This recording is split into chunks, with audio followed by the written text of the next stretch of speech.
Song of Mornius, Chapter 48. Galen knelt beside the giant as Avalar dragged herself to a seated position.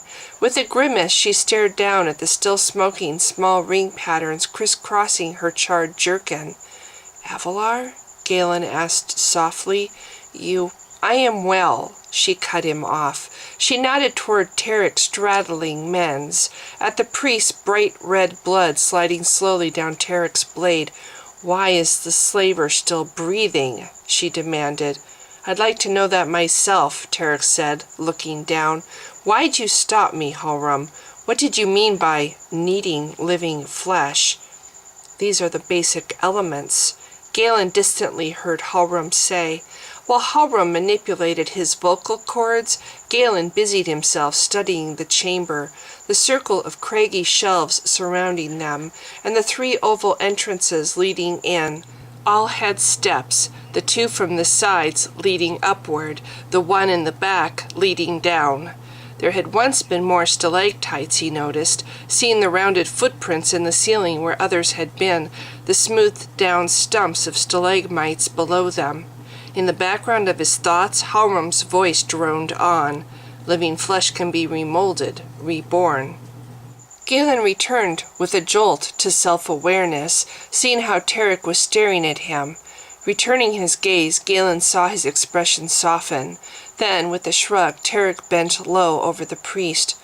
"Florn," Mens whispered hoarsely. Ignoring him, Tarek wrapped the fingers of his two hands around the hilts of the daggers, quivering low between the priest's hips. Mens gasped as with quick simultaneous tugs, Tarek withdrew them. Blood oozing from the wounds collected in the hollow of Men's stomach, then trickled sideways to the floor. Galen felt himself moving to crouch where the priest lay beside the pool.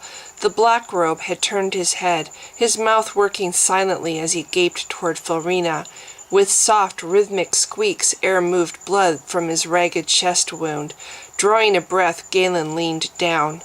"Perhaps you hope I will save you," Halram asked with his mouth. "Malian cannot, so he has forsaken you. I can, but I will withhold, for I have beheld your handiwork." Straightening up, he gestured toward the black stone staff Mens had dropped. "Florina Vlin," said Halram, "as his victim, I give you this task. Apply the staff's stone to this man's forehead." He sat back and waited while Florina shuffled forward, her fingers trembling hard as she bent to the floor and lifted the staff. Tentatively, she advanced to his side, staring down into Men's white-rimmed eyes.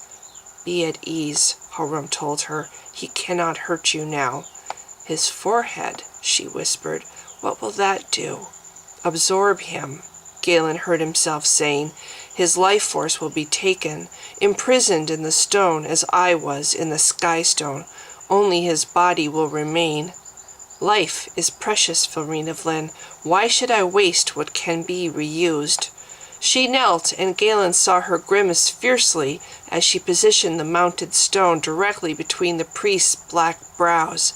At once Mens convulsed, his staring eyes flaring wide. Then he bucked spasmodically on the stone. Shakily, Galen climbed to his feet. Power flayed at his bones, flamed in them until the sweat ran down his neck. He was dying. Yet a force like iron clenched at his bones and muscles, forced his heart and lungs to battle on. He turned as Mens vomited across the stone. Harsh gagging sounds filled the watery chamber. In macabre fascination, he stared at the pinkish foam bursting from the man's throat, the tendrils of bloody drool streaming from his mouth. "For how long?" Florina whispered. Tarek stepped to her side, staring downward at the seizing body.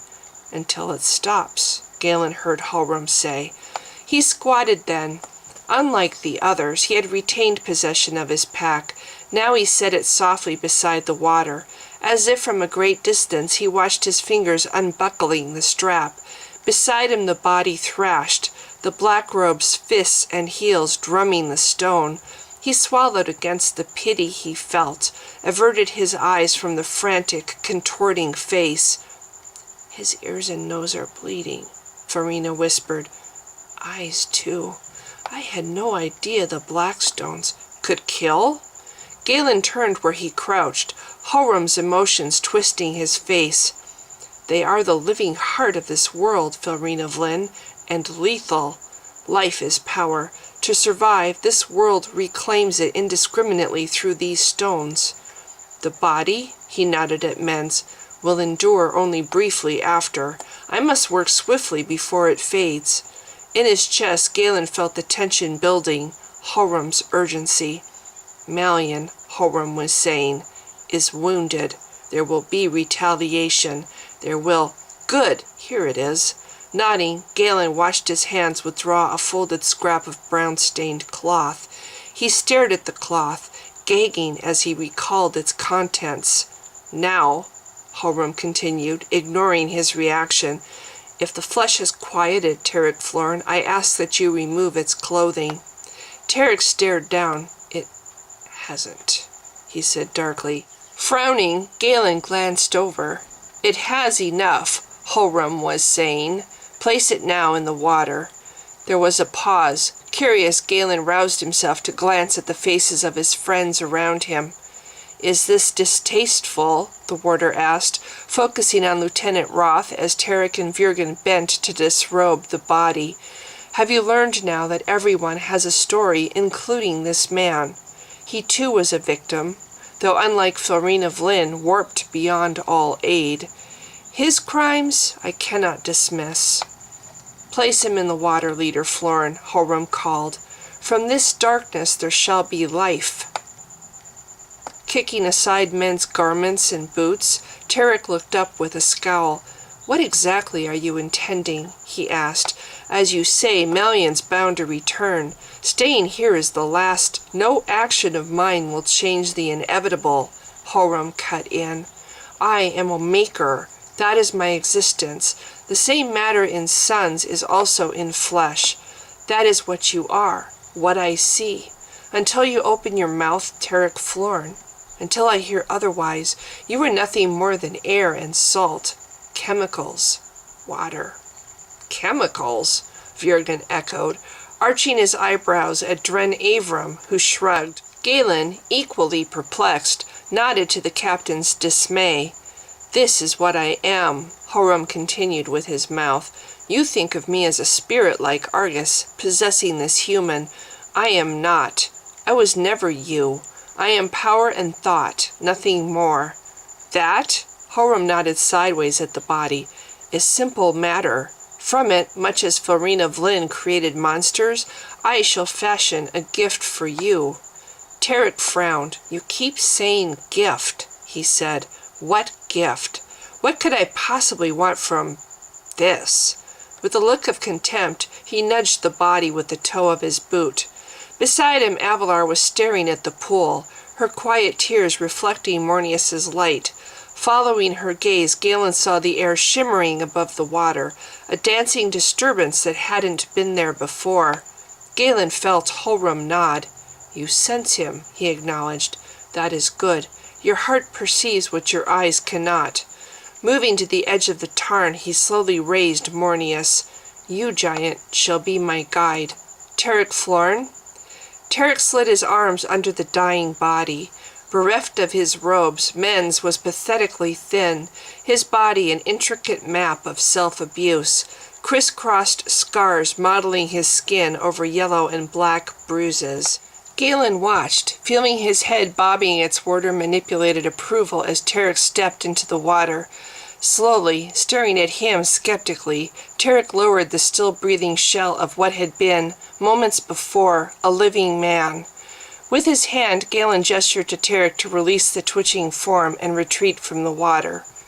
Avalar, remain, Horum said. And you, Filrena Flynn. Tarek Florin, if you and your men would, we'll watch your back. Galen heard Tarek say, but make it quick. Whatever this is you're doing, you're endangering us all. Galen heard whisperings from Tarek to Virgen, Roth, and Dren. There came the soft clanking of mail, the creaking of leather and padding of boots. The men were leaving as Horum had bid, moving up or down the steps of the 3 exits. What should I do? Verena whispered close to his head. Galen stared into the water where men's floated spread eagle.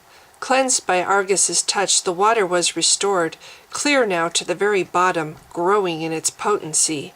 With no living rock to drain it, the magic needed an outlet, he sensed. In time it might revive the dead mountain embracing it, but Halram had a need for it now. "Galen," said Halram softly, interrupting his thoughts, "you must also depart." With a sigh, Galen forced down his thoughts, let his mind wander as much as he could. Halram paused, remembering the stars. "Light, breaking from darkness," he told the two females watching him, "like drawing health from ruined flesh." "Avalar," he turned to the giant, "recall the one you dream about, the spirit that has touched you most. Remember everything you can, his face and his voice. Can you do that?" Her expression puzzled. The giant nodded. "I would never forget," she whispered. "This," Halram raised Galen's hand holding the little cloth, "belonged to him, flowed through him. Behold." He tossed the cloth. With a tiny splash it hit the water, unfolding as it sank. "Now it shall be our guide." "Florina Vlyn," Halram commanded, "do you recollect the last words you said to Cameron Florin? Repeat them for me now. It will call him to me." Holding Mornius, Halram used it to brace himself as he lowered Galen to a seated position beside the pool, slid Galen's legs over the edge and into the water. Then he looked up at Mornius's stone flaring above his head. "Speak the words," Halram said softly. Reaching down, he immersed his free hand into the tarn's cool water. "Grasp the staff below Galen's hand and say the words." Farina, with a sound like quiet weeping, moved beside him to clutch his staff. Nodding, Halram gazed into the water. He lowered Galen's head and closed his eyes. Deeply his percipience roved through the tarn's changing depths. On the surface the expiring body floated, turning lazily as the world's beating heart pressured the water. "Oh, Cameron," Farina breathed softly beside his head. "I'm so sorry." From a distance, Halram heard the echo of a response. "Don't be sorry. It wasn't you." Water moved around his hand. Rapidly it warmed, steam wafting over his face. He felt it churning, heard with Galen's ears the rhythmic waves lapping faster against the encircling stone. Spray tossed at his face. It was hot, close to scalding. On instinct, Galen's body was scrambling to its feet against his wish. He let it, tightening his focus on reducing the water's temperature until it matched that of his host. Lifting his head, Halram opened eyes of flesh to stare at the ceiling, the odd stalactite here and there. He pushed his awareness beyond Galen's body, beyond the dead rock of Mount Chestnut, through the clear blue sky to the space between the stars. "Why did you let them catch you?" Farina whispered brokenly, and Halram could hear her grief. "Forgive me." The water was moving forcefully now, the strong currents swirling faster. Halram looked down. The body was losing its human shape, becoming transparent. Through a thin veil of membrane, he could see the heart beating and intact, the skeleton sliding away from the softening flesh to bump rigidly along the pool's granite floor in a circle. As he watched, more flesh unfurled from the bones, dissolving as the veins and arteries spread themselves out, layering the pool's churning water with red-blue tendrils of circulation. "Avalar," Halram whispered, "put your hands in the water." Nose wrinkling in disgust, Avalar crouched and thrust her hands into water turned red. A steamy vat of living tissue fully unfurled like a flower to the kiss of his son. Halram closed his eyes. Again he clenched Galen's hand holding his staff. Now his power blasted from the stone, striking the pool's living heart. As if from far away he heard Farina screaming. "No! No! You're doing it wrong!" He ignored her. In one great spout the water whirled upward, lashing the rocky shelves around the pool, striking the ceiling and splattering down. At the eye of the torrent he watched the veins retracting, clustering again around the beating, swelling heart. Far below he saw the sad little skeleton dissolve into streamers of gray, minerals flitting and funneling upward. A shape was forming at the whirlpool's center. Curled like a fetus, Horam saw it twitching as the living magic thrust it upward. There it relaxed, its shapeless limbs hanging limp over the massive fist of white and splashing, funneling power. Gradually the water cleared, the figure's red-veined flesh firming and taking on definition, arms and legs with fingers and toes, red hair sprouting to whip to one side. Beside him, Farina clutched his arm. "Big!" she gasped. "It's too big!" Sparse golden hair emerged from the thickening, contouring skin. Freckles dotted the hands and forearms, limply embracing the whirling water. Horam saw the fingernails rapidly grow, the fingers themselves begin to move. Farina's grasp pinched his arm. Horam nodded slowly. "A giant," he said. Again he closed his eyes. Breathing deeply, he drew back his power, and slowly the churning water quieted. Cradling the newborn life in watery arms, the pool sloshed gently side to side as it settled back down. Then, against his wishes, the skystone above his head winked out. "Sails," Avalar breathed. In absolute darkness, Horam frowned at his own fatigue. The failing flesh of Galen Laval was wicking at his strength, taking its toll. Around him he could hear ragged, uneven breathing as the two women waited, Avalar's louder respiration overpowering Farina's. "But I thought," Farina said softly through the darkness, "you were bringing Cameron back." A painful strain entered her voice. "He would be Tarek's gift." Horam nodded toward her. "He is," he told her, "as far as I know. Who else could he be?" He heard the splashing of water as a large form swam through it. Hard coughing filled the chamber, then a second pair of lungs snatched in air. Giant lungs. "Where am I?" It was a deep male voice. "What am I?" Horam clenched Galen's hand, and again the skystone flickered. In its pale blue light he could see Avalar kneeling, her eyes squeezed shut, her hands still immersed in the water. As Horam watched, the figure of a large male giant waded toward her. Reaching out, he covered her hands with his massive ones, drew them out of the water, curled powerful fingers around her own. Avalar's blue eyes snapped open. "Cameron!" she cried. Without hesitation, she threw her arms around him, fiercely embracing his damp, bare neck. With a soft gasp, Farina sank to her knees. "Cameron," she whispered, "it is you." Booted feet pounded the steps at a run, and Tarek appeared, then Roth and Virgen from opposite directions, and Dren ascending up from where the black robes had fled. Tarek slammed to a stop, staring incredulous. Then he strode quickly down the rocky shelves toward them, his expression one of open dismay as he stared upward at the living tower of flesh that was his brother. Galen blinked as Horam receded, giving him control. Numbly he felt his body sinking to the stony steps, but he didn't care. All he could do was smile where he lay, smile for the tears of happiness on Tarek's face like he had never seen before, the unbridled relief gleaming through Farina Vlin's tears. He saw Virgen duck quickly to the back of the chamber, vanishing from his sight down the narrow steps from which they had come.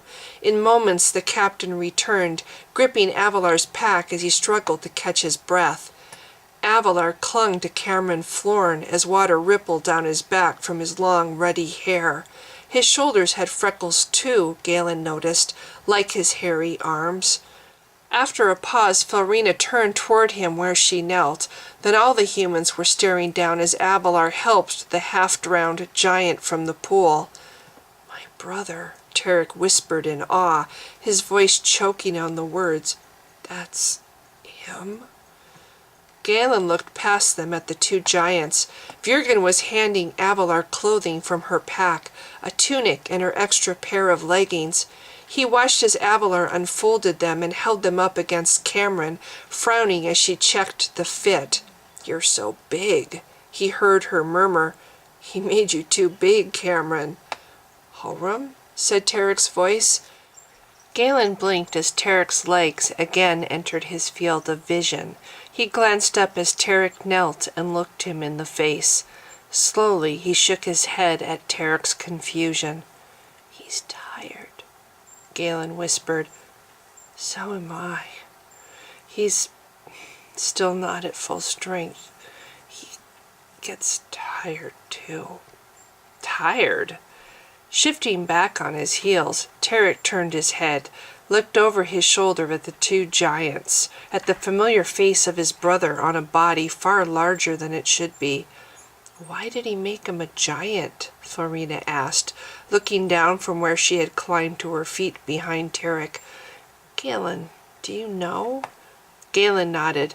"I think so," he said. Raising his hand, he gestured toward Avalar. "She," he whispered, repeating Horam's words floating unanchored within him, "was on the verge before he was taken." "Wait, on the verge?" He directed the question inward, then slowly shook his head. "Friend bonding," Horam says. "What does that mean?" Tarek stood and drew a deep breath. "It means our friend here was feeling a little too strongly for my brother." "A dangerous thing for a giant," said Horam's voice. Startled, Galen frowned helplessly at his friends. "He's back," he croaked out. Then again Horam was manipulating his mouth. "It is lethal for giants when the object of the bond is short-lived," Horam told them. "The old magic interfered with my working to protect itself. This is the result. A creature of magic named Cameron Florn." "You?" Tarek turned toward his brother. "Didn't do this?" "No," Horam returned. "Why would I?" Avalar sawed roughly at the tunic in her hands with her knife, slitting it along both sides. With awkward movements, Cameron accepted it. Frowning, Galen watched as clumsily the big giant wriggled it over his head, letting Avalar guide his muscular arms through its generous sleeves. As she knelt before him to help him with the stretchy wool leggings, he towered above her, opening his massive hands to stare at them. "This is so strange," he said. "This is really me?" "I suspect in every detail," Horam said, "since I used cells from your former flesh, but you were not what I intended." "It doesn't matter," said Tarek. "You've brought back my brother to me." He paused, brushing his hand across his face. "Such a gift," he said. "Thank you." Galen smiled as alien emotion filled his chest, Horam's appreciation for the praise. He watched Tarek move to stand before the big giant, position himself behind the kneeling Avalar, who struggled feverishly to make the leggings work. Over her head, Tarek looked into his brother's large, expressive face. "No calling me little brother now," Tarek said, grinning as he looked up. Reaching out, he lightly punched the giant's huge arm. "I get that. I'm still the big brother." Cameron nodded. "But you are kind of puny," he said with a smile. Curious, he raised his arms, and at once the tunic lifted. Galen found himself following Tarek's stare to the giant's exposed stomach, to the smooth, newborn skin where a navel would normally be. "Not much to cover up with," Cameron said with a laugh, looking down. "But at least," grinning, he pulled at the leggings riding at his hips. "The important parts are hidden." Tarek snorted. "Now the boots," Avalar said, kneeling again at his feet. "You'll need to slit those fronts," Virgin said, crouching beside her with his knife. "Otherwise, no way are those going on." Galen turned slowly from his friends and their happy reunion. Deep inside him his warder was fated, weakened by the summoning of magic to create new life. Yet power thrummed potent through the back of the chamber, alien fire beyond his flesh. It was a blaze the color of midnight, creeping chill like premature death, the bared fangs of oblivion about to clamp down. A word pushed from his chest and up his throat, bursting from his lips with all the force Horam could muster. "Run!" His cry of warning was lost, consumed by a howl to deafen them all, a dragon screaming in furious rage and a bright flash of crimson. High above their heads, with an ear-splitting roar, the entire top of the chamber splintered in half and crashed down. A haze of dust rising, a darkness complete, then the scornful barks like laughter. Crushed by the weight of the mountain on his back, imprisoned in the flesh of his unconscious host, Horam could do nothing but listen.